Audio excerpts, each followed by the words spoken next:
Okay, we're a couple minutes past 12, so we'll make a start. Thank you everyone for joining us today. Just to let you know, this is being recorded so that we can share it with people who are unable to attend. This is our first webinar, so please do forgive any technical glitches. We hope that there won't be any, but just to let you know, this is our first one, so we'll see how it goes. I'm sure it'll be fine. Also to let you know, there will be time for questions at the end and time for a discussion. If you have any questions as we progress through, please do use the chat function, or you can raise your hand, and at the end of the presentation I'll read out any questions to Alison, or I can unmute you so that you can ask the question yourself and have a bit of a discussion. So welcome, Alison. Thank you very much for joining us today. We're looking forward to your presentation. So without any further ado, I will let Alison get on. Thank you, Alison. Thanks very much. Hi, everybody. I've not done one of these before. It's very strange because I can't actually see who I'm talking to at all. I've just got the slides and so on in front of me. So I shall just get going. I have about 32 slides. I've got a few extra at the end, which I may or may not refer to depending on the timing and things. And I'm going to try and make sure we keep at least 20 minutes or so at the end for questions and discussion. So I'm just in the final stages of my PhD. I'm a researcher at the School of Geography and Planning. My supervisors are Mara Miel and Chris Bear.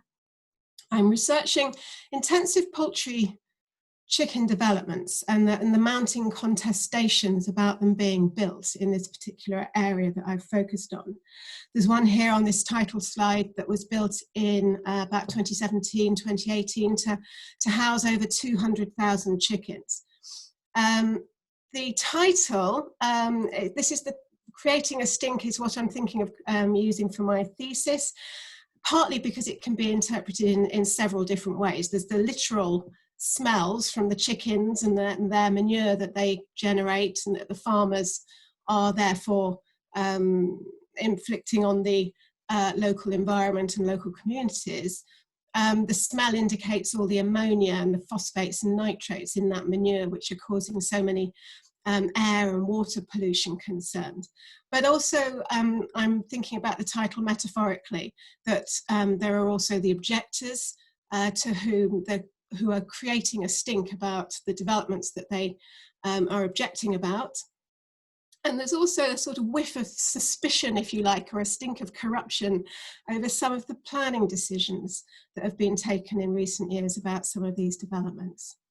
So let's just see if I can move things on. So I've been particularly looking at poultry units, but I would just say there are some quite similar issues around intensive pig and dairy units. Even beef lots, I believe, are coming to the UK in one or two places. But to focus on poultry, just taking the long view here, this is all driven by the enormous increase in consumption of chicken. And you can see some figures there that people back in the 50s and 60s ate it as an occasional treat. Today, people eat it once or twice a day, quite often, some people. And so there's this enormous demand has built up. These sheds here are sort of typical modern poultry units. Each individual shed would contain anything from 40 to 55,000 chickens. They arrive at a day old. They stay in these sheds for around 40 days before they're sent off to the processing plant. And over 90% of our UK chicken is produced this way. In terms of the volume, it's up to over 1 billion chickens a year in the UK produced this way. These are sort of typical sheds. Some farms might only have maybe 1 or 2 of these, but some of the larger ones in this area maybe have 10 or 15 of these sheds. I should just say, I have also been looking at egg production. These sheds here is about broilers, the meat chickens. Egg units is generally a little bit smaller, although there are 1 or 2 huge conventional units, particularly in Shropshire. And they've got slightly different issues around the free range, where some of the birds are let outside and there's deposit their manure outdoors. But essentially I've been looking at both, but with the emphasis more on broilers. And just to say, global consumption of chicken, the global figure is over 66 billion chickens a year. So why have I chosen to look at Shropshire and Herefordshire? And that's partly because I live about here in Ludlow, but also they are the #1 and 2 locations for poultry farming in the UK. And you can see from this map, which was produced by, based on Compassion in World Farming figures published in The Guardian a few years ago.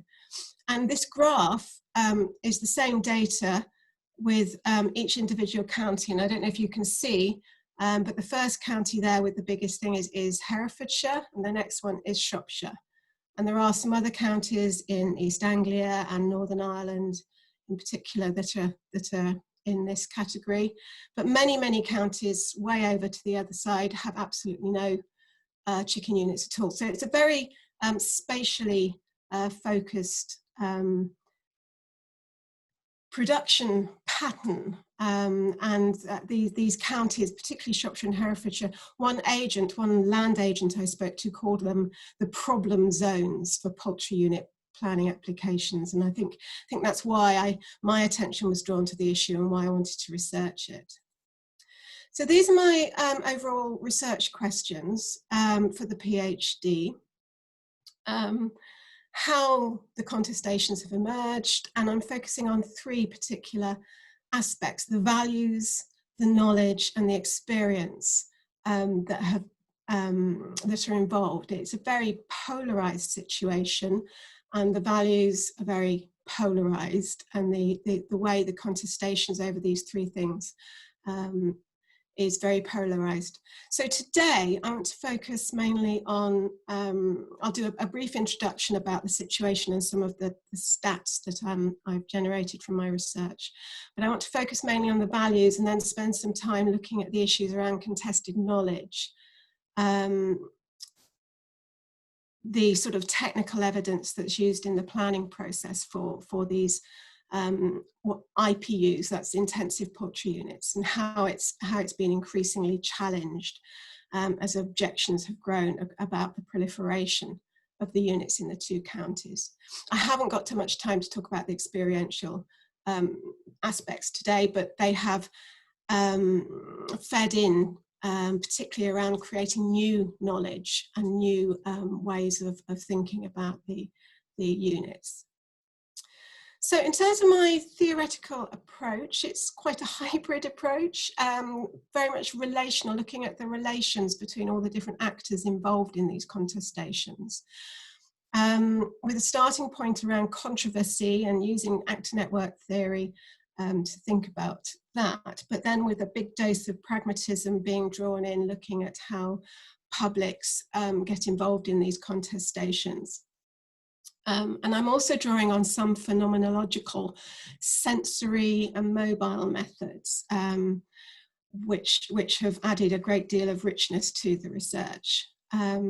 So I've been trying to trace these relations using Michel Calland's Acting in an Uncertain World was a real influence on my thinking, looking at how controversy over sort of issues which have been generated by new technologies, new science coming in, and taking that as a starting point. But also with the pragmatism, this sort of open approach grounded in the everyday practices of people and places, problematizing the issue and looking at how it's framed by the different actors, and how to handle these multiple uncertainties, the whole concept of uncertainty and the knowledge that is trying to prove that things are certain, but actually the objectors are saying, no, it's not as certain as that. There's lots of uncertainties about the impacts of these units. And one particular influence has been Owen Jones, and he's got a recent chapter in a book which I can't get hold of because the library's shut, but I've seen the chapter looking at how sort of non-representational theory links in with pragmatism and sort of bringing in some creative elements into using that. Okay, so research methods very quickly. Hybrid methods again to link in, looking at the documentation, looking at local newspaper coverage, media, because of looking at the controversy. I've done lots of interviews with the planners who oversee the whole process, with both sides of the contestation, the farming sector and the objectors and lots of the environmental agencies. I brought in walking interviews as some of my sort of experiential, mobile, sensory methods, which were really helpful. And I did quite a lot of walking just on my own as well, past a lot of these units. What people don't realise is, I don't know if you can see, but behind this guy here on this, one of the slightly older chicken units here, there's a waymark there. This is actually a public footpath. The chicken unit was built right on top of the right of way in that particular situation, and you can still walk right through. Not all of them are accessible in that way, but quite a lot of them are. And then I was invited along to some campaign meetings for one objector campaign, and I've been going along to planning committees and so on when they happen. Perhaps also at this point I should just clarify my personal standpoint. I'm not vegan, I'm not approaching this from an animal welfare perspective, although these issues do obviously emerge out of the research at times. So looking at my analysis of all the planning applications as far back as I could go, the graph shows you Shropshire in blue and Herefordshire in orange. Now the missing bit here is simply that the Herefordshire online data just doesn't go back as far, and I decided not to go and sit in their offices and trawl through all the paper records. From what I can tell, there was quite a similar sort of increase about this point in the 90s. And you can see from the graph that the growth in recent years, the industry actually started in about the 1950s and 60s in these areas, but say at about 1990 there were perhaps 300 what I'm calling units or sheds, the individual sheds, but that's trebled or quadrupled in the last 25 years. And I should say the sheds have got bigger as well, it's not just the number of them. And that's spatially, I've just picked Herefordshire here. And you can see here, this is 2000 and this is 2017. The different colours are the different types of unit. You see most of them are pink, which are the broiler units, but there are a few egg units and 1 or 2 turkey units and various other things as well. And just to give you an idea, the other thing from this map is that here in Hereford is the main processing company is cited as 2 plants in Hereford. And so certainly for the ones in Herefordshire, perhaps less so for those further north in Shropshire, the main chicken processing company is Cargill, which is a multinational private company based in the United States. So that's the dominant processor in this patch. The planning context is that there really is nothing in either of the counties' core strategy documents about intensive agriculture. Their planning officers and the planning committees tend to have to rely on the National Planning Policy Framework, the Sustainable Development Principle. And once they have proven sort of no harm in terms of environmental grounds, which is what most of the applicants are focused on trying to prove, that there's no environmental harm, really it's the economic rationales that tend to dominate the discussion at the planning committees. There have been calls for producing supplementary planning guidance, like has been done, for example, in Herefordshire for polytunnel developments. But although they say, oh yes, well that might be a good idea, it's not happened yet. There seems to be a great drag on why they might do that. What else? There's been neighbourhood development plans, particularly in Herefordshire, nearly all the rural area in Herefordshire has now got neighbourhood development plans, for those of you interested in the planning side of things. And some of them have put in policies about intensive poultry, but actually it's quite early days and none of those have quite been tested yet in practice. So there's quite a policy vacuum, an institutional void in Hire's terms. And I feel I've found that the farming sector have been very good at colonising the void and exerting their influence. There's been very weak scrutiny of the planning processes, and the local authorities have really struggled to cope with this. And more recent moves by Objectors trying to stage a bit more of a fight over this institutional void and reclaim some of the territory. This is the Herefordshire planning applications, the numbers of individual sheds approved each year between 2000 and, well, last year I was looking at this and thinking, well, should I update this graph? But actually it's pretty much the same, because almost nothing has changed in the last 12 months, which I'll explain perhaps shortly. The orange ones were the units that have been actually refused over the years, and you see that's very much a minority. And in fact, some of those that were refused were actually later approved at a later application. Right, so let's have a look at, well, why are farmers going into this? And I think it's pretty largely financial motives. The statistics here are from 2015, the Farm Business Survey done across the UK, and you can see specialist poultry here by far sticking out as the most profitable farming sector. And it's partly the sheer profitability, but it's partly that the sector is not subsidised directly, so they're not, they don't have the concerns about that going into the future with Brexit and so on. There's a very predictable income per crop, sort of 7 or 8 times a year. There were quite a lot of people talking about how they wanted to pass the farm on to the next generation, or be able to support their children from the farm income as well as themselves. And I think there were some cases where people were fairly desperate and looking for some sort of alternative options. That, I think, is particularly the case in more upland areas and over into Powys, where I do have some information about Powys in the situation in Wales.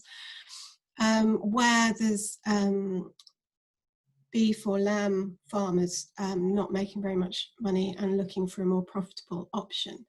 But what I would say is that a lot of people have said to me, but aren't the farmers caught in this awful contracting system with the integrator, the processing company?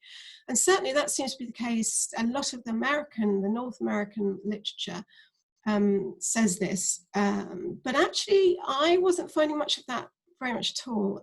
Almost no references from the farmers, from the agents, from the processor, from anybody. There were more references to how well off the poultry farmers are, what nice cars they drive, and how they send their kids to private schools and so on.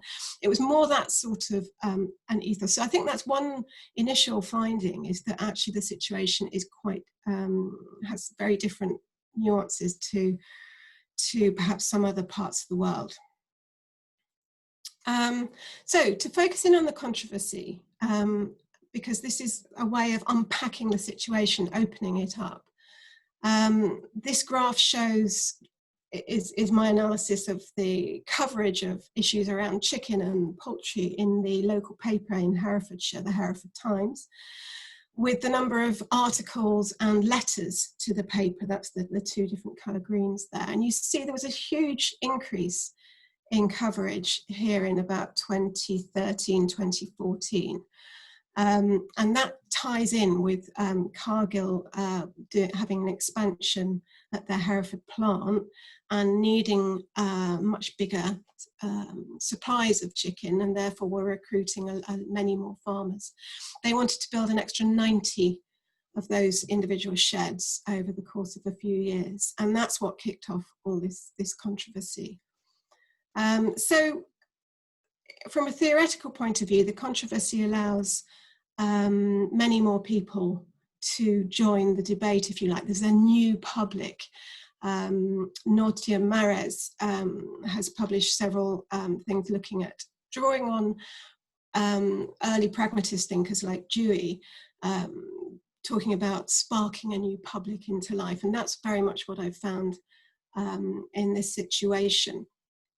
But I'm focusing also on the overflows, which you might say are perhaps the externalities from intensive poultry unit farming, and how these are unpacked for people to understand better what the impacts might be.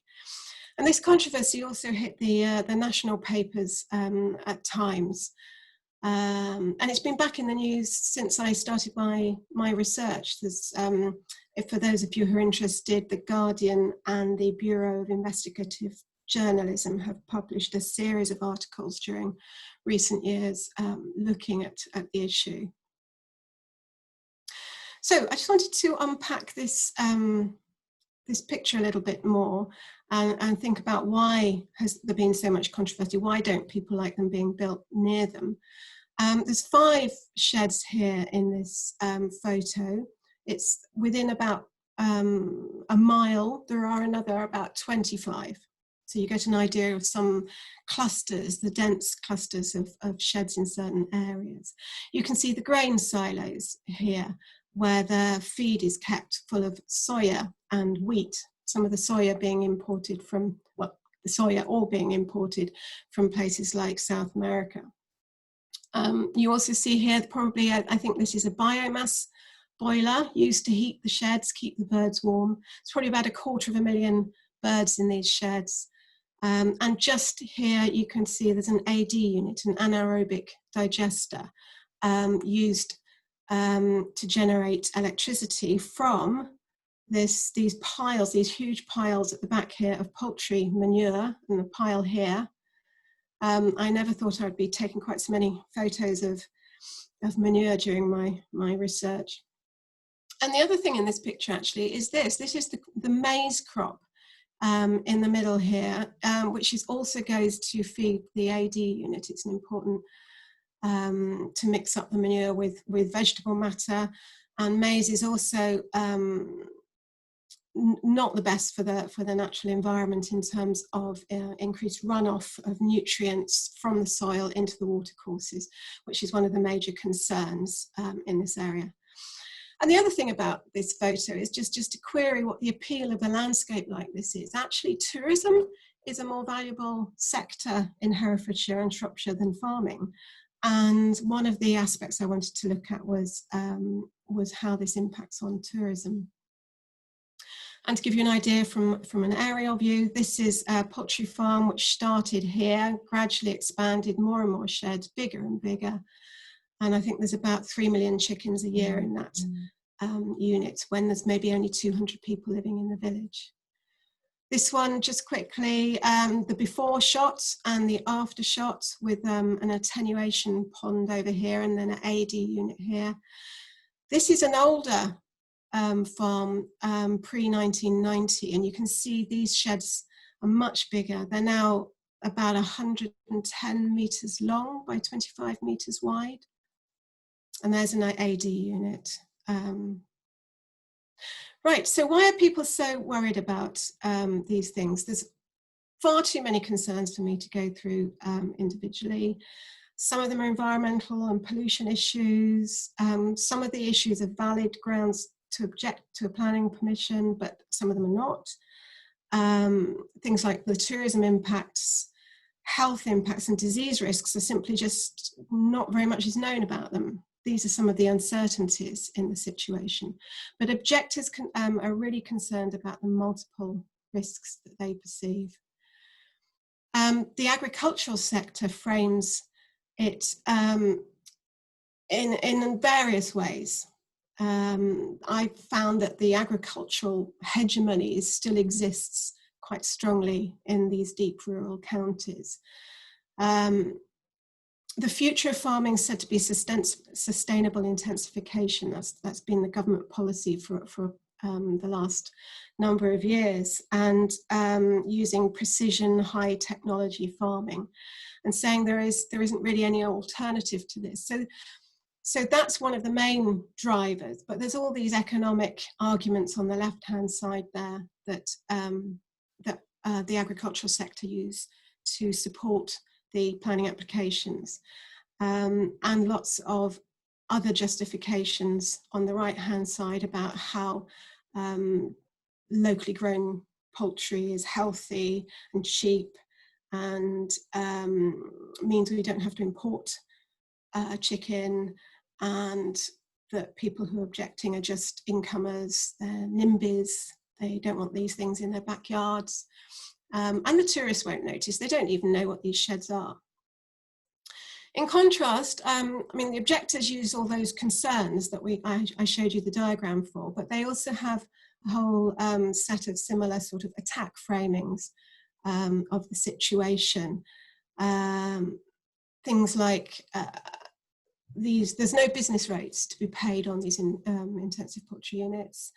There's no community levy or Section 106 contributions through the planning system. The local community have no financial benefit unless they're employed there, and there's very few people employed. There's only one or two people it only takes one or two people to run one of these units. They're seen as very unsustainable. They feel that the whole planning process is undemocratic. You can look through all those arguments, and actually none of those are actually valid planning objections, or very rarely, and so they're not actually heard at planning committees. And most of these framings here are seen as irrelevant to the process. So moving on now to look at how the knowledge is involved, the sort of moving on from the values to the types of knowledge involved and how it's contested. I mean, the planning system in the UK works around the idea that if you compile enough information, the right decision can be made with a degree of certainty.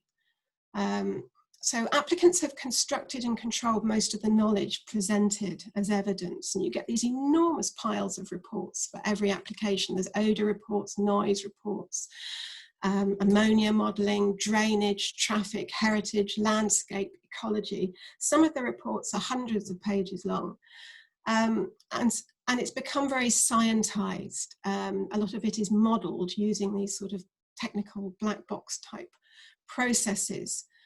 And I think the planning officers feel this is the route that they've had to go to try and objectively assess these things and provide some certainty.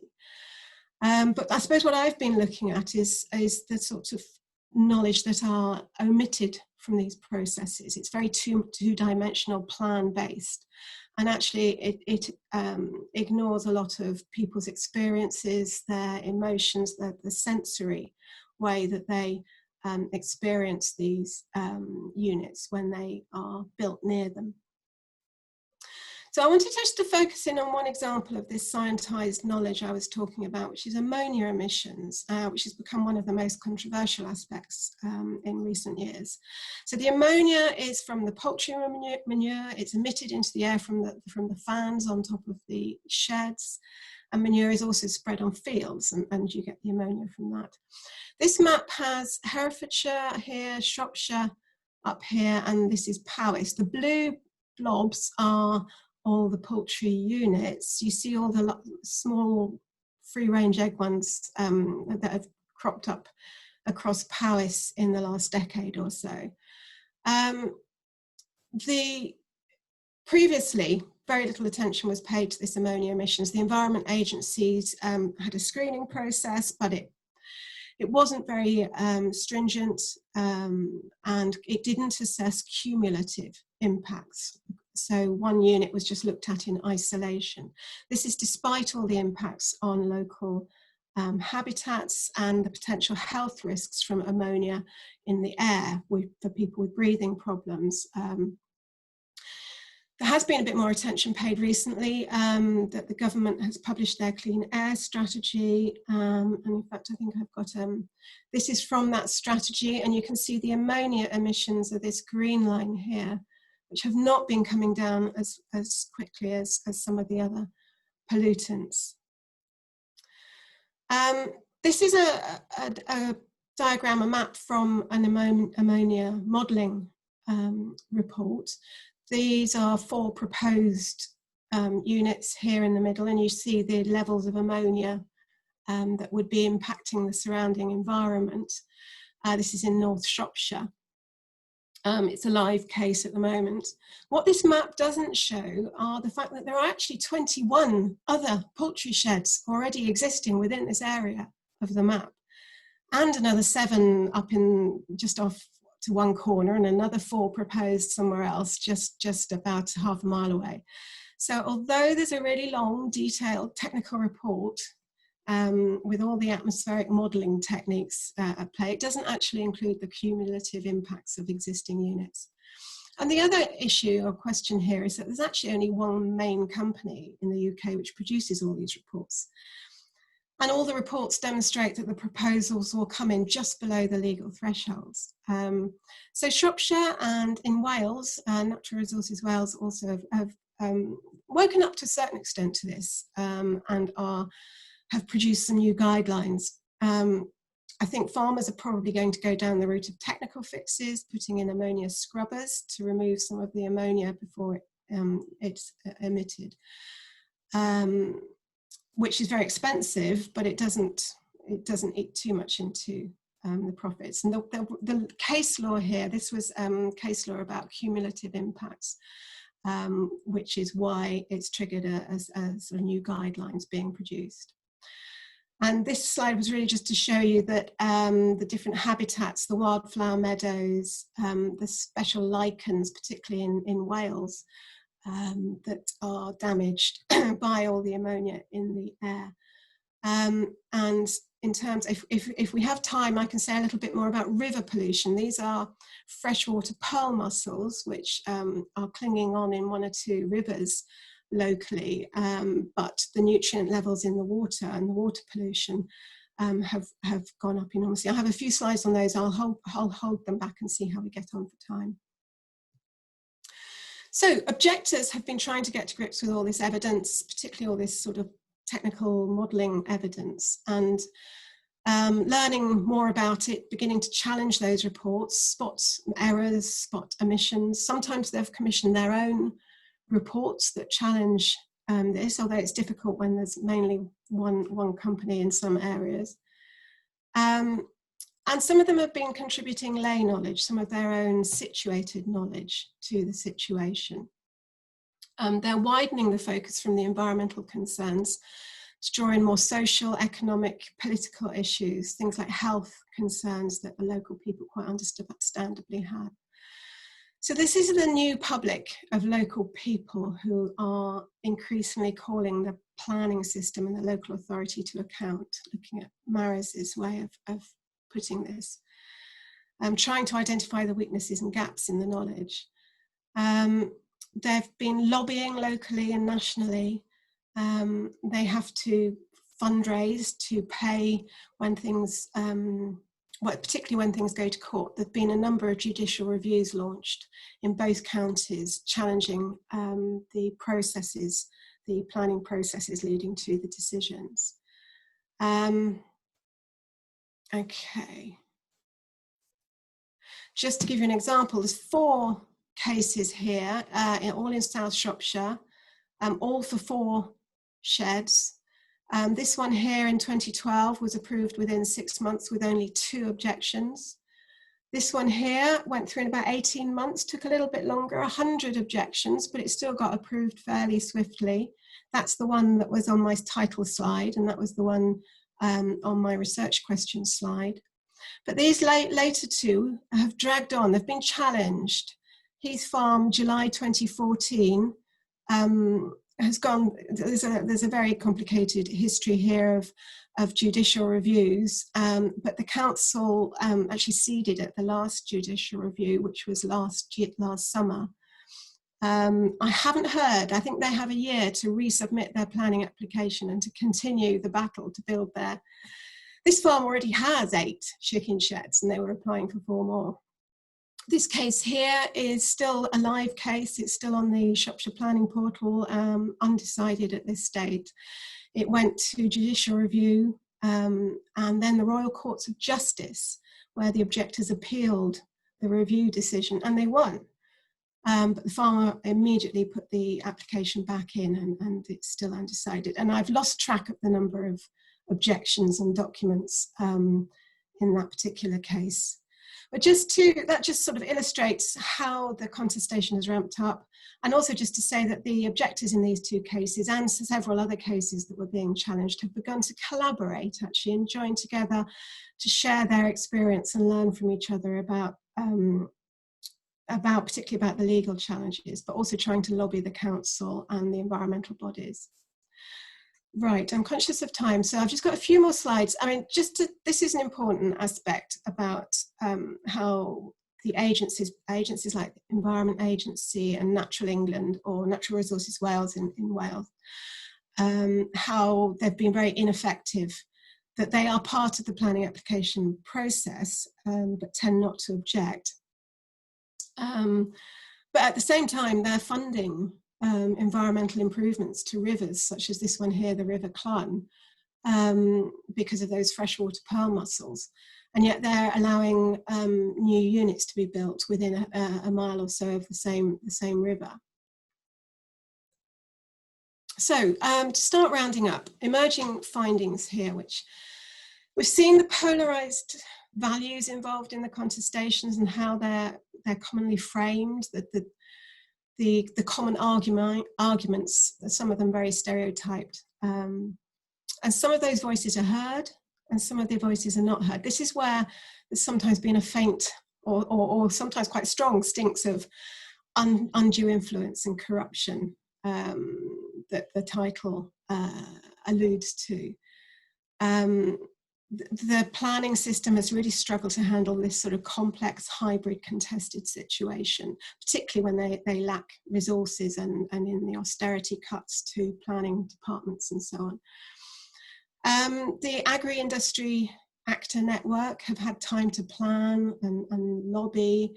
They get their ducks all lined up in a row and I think the agricultural hegemony, as I said, is very alive and well in this part of the UK.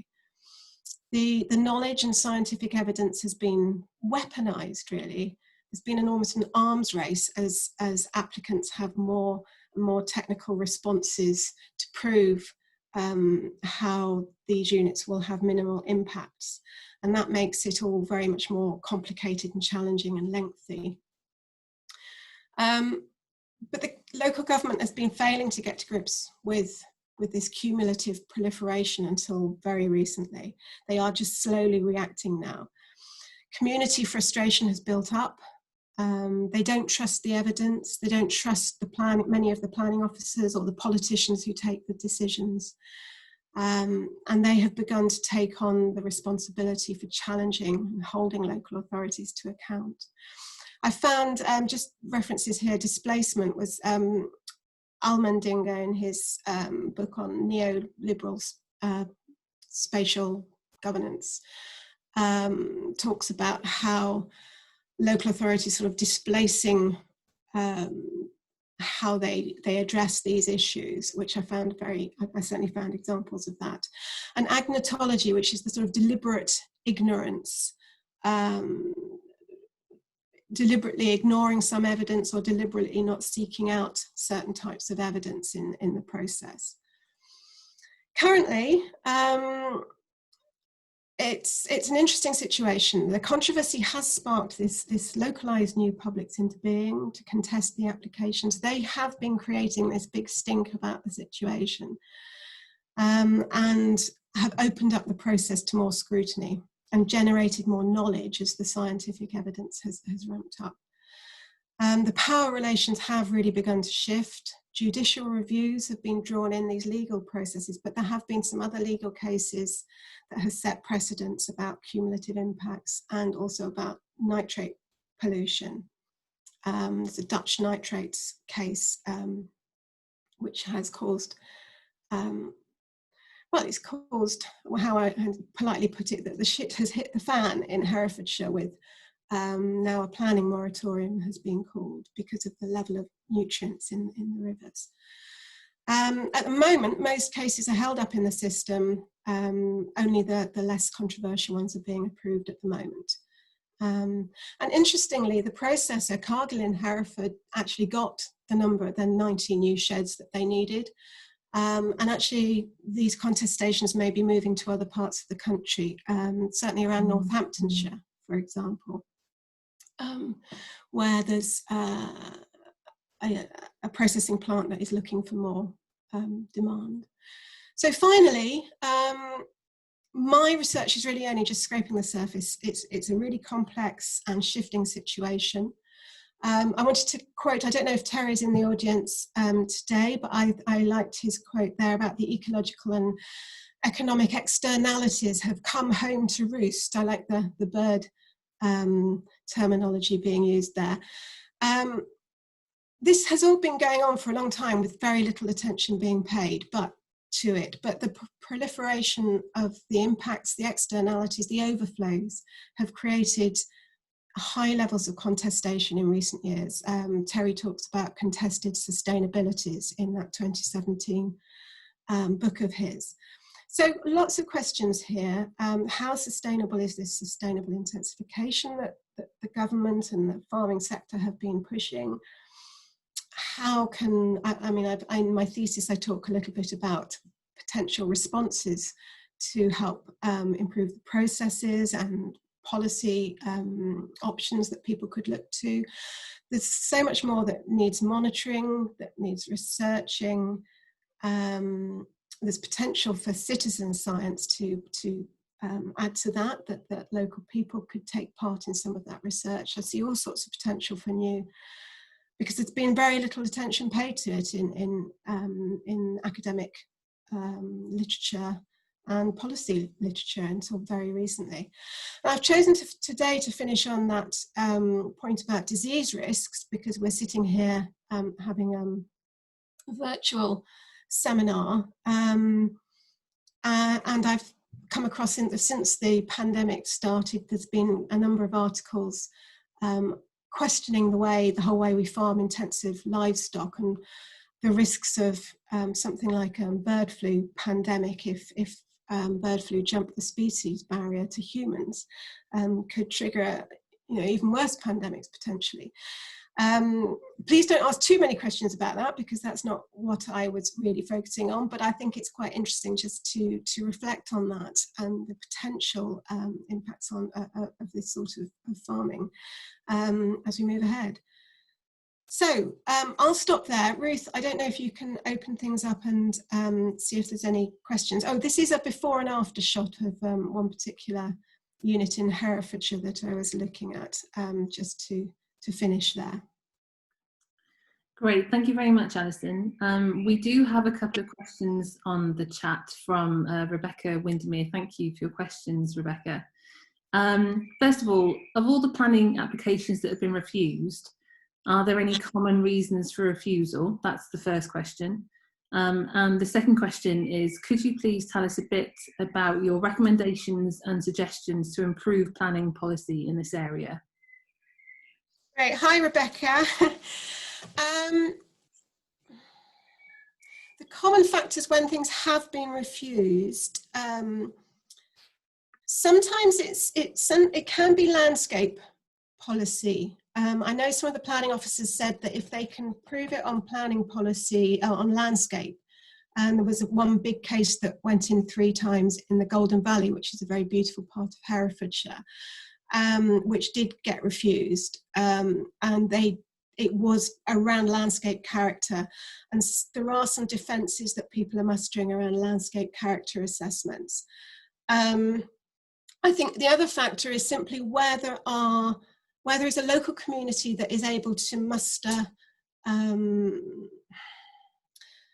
where there are perhaps some professional people with certain experience who really pursue things and harness evidence and challenge the processes, because these judicial reviews have succeeded in places because the local authorities have not been following the proper planning processes. I mean, a judicial review, you can, as most of you may know, you can only challenge the process, you can't challenge the decision.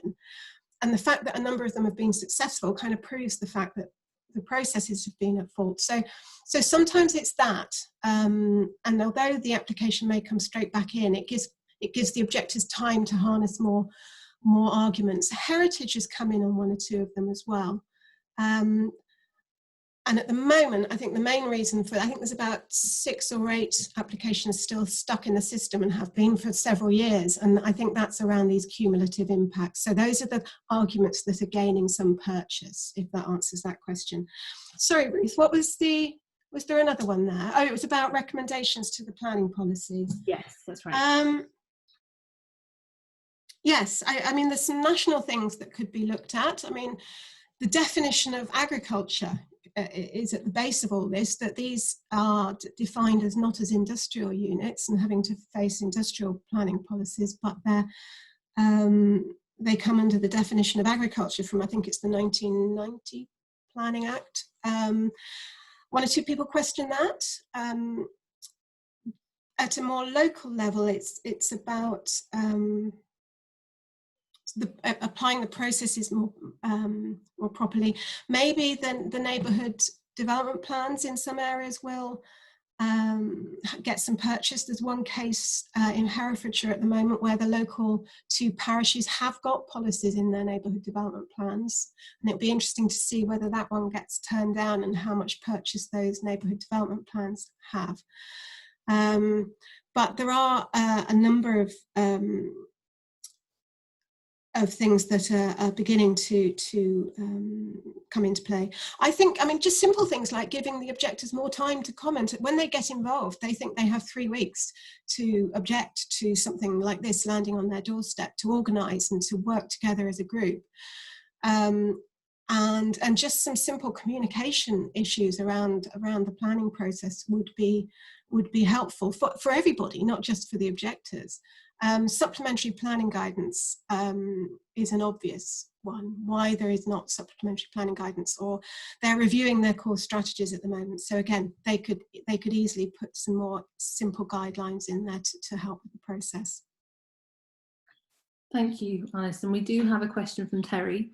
Do these farms have to pay full local council and business taxes to local authorities, or do they get breaks on this? As I understand it, they don't pay business rates. It's an agricultural operation, so they avoid the business rates. They're not even don't pay road tax for their vehicles. I mean, one of the major, that's one that crops up quite a lot because of the huge numbers of heavy goods vehicles and tractors and trailers and things that service these things and chew up these tiny little rural lanes in some situations, single track lanes leading to some of these plants. So things like road tax and business rates, these are things that the local communities are outraged about. And there's no community levy. Like Rebecca has been researching wind farms, and usually with energy projects or housing projects, there's some sort of community levy or Section 106 contribution to local facilities. There's nothing like that in these situations. Thank you, Alison. We also have a question from Barbara, who asks, you mentioned scientific upskilling of the objectors. Are there any signs of upskilling planners or farmers stroke processors, or the planning application process itself, about the role of experiential knowledge? Thanks, Barbara. The planners are in a difficult situation in that because of the lack of resources and austerity, the skill level actually within the local authority has gone down. They don't always have the specialist officers that they used to have, the heritage or the ecologists in some cases have left. So the local authority is sometimes outsourcing some of the specialist scrutiny of certain aspects. So there's that sort of process going on. On the farming side, it's the agents. Most farmers will employ an agent to pull all the application together, and they are certainly quite skilled at pulling together all the evidence and knowledgeable about the technicalities of all that. But that nobody's very interested in that experiential evidence, and that's one of the things I've been tussling with. Okay, I've been out there with people, I've got more information about how people do respond to these things when they're walking past them on rights of way, or when they've got one downwind of them and they want to sit out in their garden on a sunny afternoon and there's this terrible smell. But it's quite difficult to know how to capture that in the format that would suit the planning committee and decisions like that. So it is difficult, and I think planners, some of them were quite open to sort of wanting some more information on how they could take some of these things into account, and particularly health impacts, and asking for more advice on, well, how do they take impacts on local people's health into account when there's so little information. I mean, I did try and contact the public health people in these counties, but there just seems to be an absence of information on what the health risks are. Thank you, Alison. Those are all the questions that we've had on the chat. If anyone would like to add any questions or comments but would rather not type them, please do feel free to raise your hand. I've just seen someone is raising their hand. Terry, right, I've allowed you to talk. Hopefully you can, you'll be able to unmute yourself. I think the default is, there you go. Okay, can you hear me? Yes. Yes, hi Terry.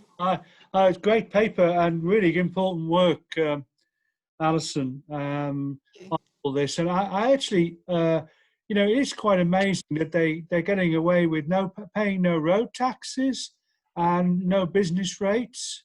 So they're classed as just like any small family farm. Is that right?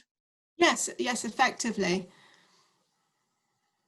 Yeah, I find that worrying and quite, you know, outstanding that local authorities would allow that. I mean, they're basically treating them like charity shops. Well, and the costs, the externalities, the costs of those are picked up by the public sector quite often. To a certain extent, I mean, you've got water companies needing to treat the water pollution, but a lot of it is the local authorities having to pay to pick up these costs of externalities. There's a book or a report, The Hidden Costs of Food. Was that 2019? There's by the Sustainable Food Trust, The Hidden Costs of Food, which has got also, I mean, it's all sorts of figures, and they've done estimates on the millions of pounds it costs to cover the cost of these externalities created by intensive types of farming. Yeah, and your quote about the Environmental Agency and Natural England, so they're not able to stop these developments, despite the fact they're having to pick up the pollution costs. Yeah. Well, precisely. Natural England have the situation with this Dutch nitrates case is very interesting. That Natural England have actually picked up on that and the implications of that European case. Where it's slightly complicated, but there's a nutrient management plan and a nutrient management board that covers the whole Wye and Lug, the river catchment, which is partly in Wales and partly in England. And just last year, Natural England said, you know, we can't prove for certain that this plan will actually reduce the levels of nutrient. The levels are above the European threshold, the legal threshold. They are breaching the sort of European rules on this. And so Natural England has actually said, no, until you can prove for certain that what's happening in Herefordshire will reduce the nutrients in the river, we're going to say we're not going to give you permission to build anything. And so actually all housing developments in the Lug catchment, which is sort of North Herefordshire, just into Wales, all housing developments being held up for about getting on for a year now. So that's what I meant when I said that the shit had hit the fan slightly. So Natural England seem to be, they really are quite concerned when you speak to them, but in terms of how they respond, it's been really quite little until this legal case came up. Yeah, sorry, my last bit of question would be then, you know, in Wales that Leslie Griffiths is trying to implement this nitrate sensitive area across Wales as a whole. Would that affect these businesses? Yes, I'm only partially up on the situation in Wales, and I know that they've got a working group looking at the whole issue at the moment and looking to produce some sort of technical advisory note on it, I believe, which at least is great because it's bringing people together to discuss the issue to do with the nitrates and the nutrients. I believe there is something similar they could do in England. It's not the nitrate vulnerable zones, but there's some sort of terminology, but it has been raised at the nutrient management boards that I've attended, but you should see the reaction from the farming sector who sort of think, well, it should be the absolute last resort should we go down this route. But I think there is a possible route there, but I think it'll be the sort of route of last resort at the moment. Yeah, thank you. Thank you. Thank you, Terry. Natasha, I can see you've got your hand raised. We do have a quick question in the chat from Peter, so we'll go to that first. He asks, muzzling the Environment Agency is worrying. Can you see any way to combat this at local or national level? I think they are waking up to it slowly. And again, talking to some of the individuals, they saw the connection between intensive poultry units and the pollution that they are having to deal with. And yet there's a sort of official denial that there's any route for the nutrients to go from the poultry units into the river. It's the power of this agricultural hegemony is what it comes back to, and that's why I'm focusing on these power relations, because there's this sort of constant denial of it. And if there was some more research done to prove how the mechanism for that water pollution, if there was better research or monitoring of where are all those nutrients coming from, can we pinpoint which farms or which fields and who's spreading manure at the wrong time and so on. And there is some research going on, but there could be more. There's lots more potential for more research and to prove these connections. And then I think the Environment Agency would need to be, would need to shift its position both locally and nationally.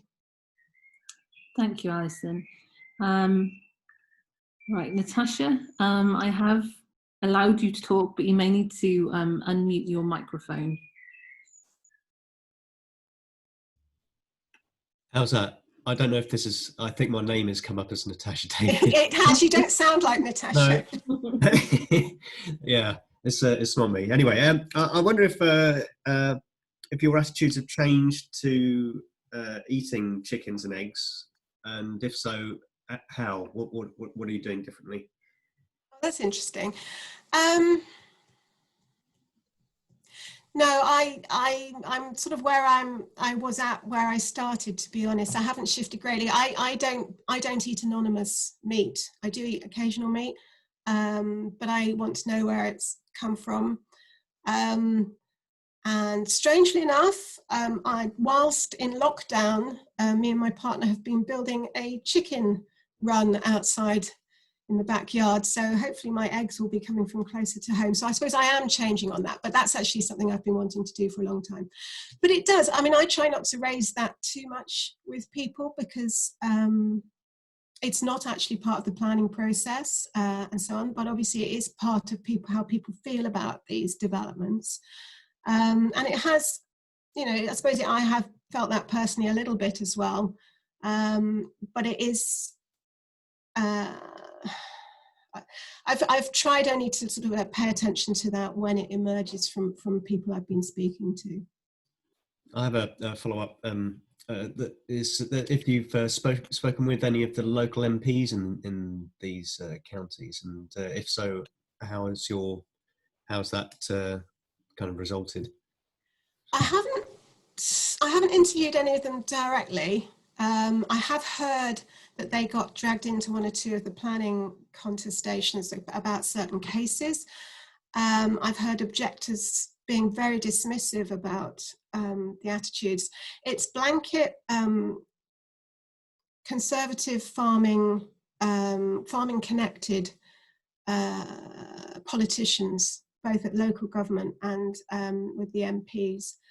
I did sort of have a quick look at, you know, their connections. Some of them are farmers, are landowners. In fact, most of them are landowners that cover this area, and so their sympathies have been fairly closely allied with the farming sector, and they haven't been very helpful to any objectors who would like them to wade in on these arguments. I mean, they don't often get involved in individual planning applications anyway. Okay, thank you.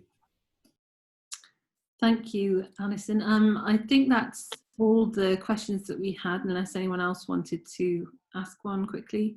I don't think there is any else. Thank you very much, Alison. That was really interesting, and thank you everyone for joining us. So if you do have time next week, we'll be having another webinar next week. So I hope to see you all then. And Alison, thanks again. Thank you. Thanks very much, Ruth. Thanks everyone. Bye.